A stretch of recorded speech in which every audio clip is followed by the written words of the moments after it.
Assalamu alaikum wa rahmatullahi wa barakatuhu. I am H.S. Muhammad Sharaf from Ilbul Jannah Arabi Madrasa. நோன்பை பற்றி நபிகள் நாயகம் ஸல்லல்லாஹு அலைஹி வஸல்லம் அவர்கள் கற்றுக் கொடுத்த ஹதீஸை பற்றி நாம் பார்ப்போம் இன்ஷா அல்லாஹ். ரசூலுல்லாஹி ஸல்லல்லாஹு அலைஹி வஸல்லம் ஜகாத்துல் ஃபித்ரி குஃப்ரத்தன் லிஸ்ஸாயிமி மினல் லக்வி வர்ரஃபதி வதுஅமத்தன் லில் மசாகீன வமன் அத்தாஹா பஅத ஸலாத்தி ஃபி ஸதகதி மினஸ் ஸதகாத். பொருள்: நோம்பு நோற்றவர் வீணான காரியங்கள் ஈடுபடுவதற்கும் ஒரு ஏழைகளுக்கு உணவளிப்பதற்கும் இந்த ஜக்காத்துல் ஃபித்ரை நபிகள் நாயகம் ஸல்லல்லாஹு அலைஹி வஸல்லம் அவர்கள் கடமையாக்கி இருக்காங்க. இந்த ஜக்காத்துல் ஃபித்ரை நம்ம தொழுகிறதுக்கு பெருநாள் தொழுகைக்கு முன்னாடி கொடுத்திருந்தா அது ஒரு ஏற்கப்பட்ட கடமையான ஜக்காத்தாக மாறும். அதே நாம் பெருநாள் தொழுகைக்கு பின்பு அதை நம்ம கொடுத்திருந்தால் அது சாதாரணமாக தர்மமாக ஒரு தர்மத்தில் அது அமையும் என்று நபிகள் நாயகம் ஸல்லல்லாஹு அலைஹி வஸல்லம் அவங்க சொல்றாங்க.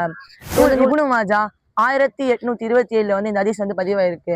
நம்ம இந்த ஜக்காத்துல் ஃபித்ர் நபிகள் நாயகம் ஸல்லல்லாஹு அலைஹி வஸல்லம் எப்படி சொல்றாங்கன்னா, நம்ம தொழுகிறதுக்கு முன்னாடி இந்த ஜக்காத்துல் ஃபித்ரை நம்ம கொடுக்கணும்.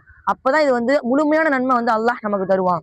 அதே நாம் தொழுத பிறகு இதை நம்ம வழங்கணும்னா அது சாதாரணமாக ஒரு தர்மத்துடைய நன்மை தான் அல்லாஹ் நமக்கு தரான். அஸ்ஸலாமு அலைக்கும் வரஹ்மத்துல்லாஹி வபரகாத்துஹு.